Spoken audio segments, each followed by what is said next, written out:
Good day everyone. So for today, ituturo ko sa inyo papaano nga ba magbayad ng Meralco bill sa GCash.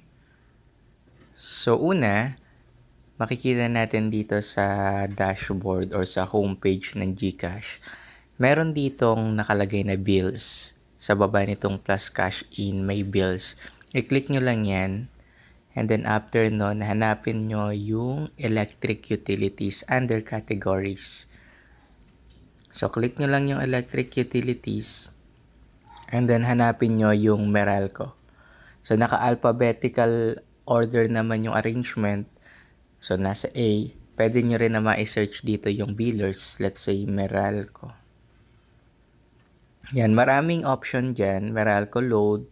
Pero kung ang inyong Meralco ay yung may dumadating sa inyong bill every month, ang i-click nyo etong Meralco lang. And then after that, you have to input how much, let's say 1,000. And then yung customer account number, makikita nyo yun sa mismong Meralco bill. Nakalagay naman doon customer account number. I-type nyo lang yung 10-digit number.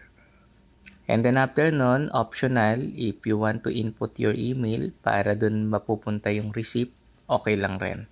I encourage na ilagay ninyo yung yung email ninyo para maka-receive rin kayo ng receipt.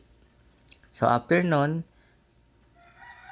uncheck nyo lang to and then click next. Then automatic na yon, mamimili kayo ng wallet kung saan nyo ipabawas yung payment ninyo. And then after nun, okay na.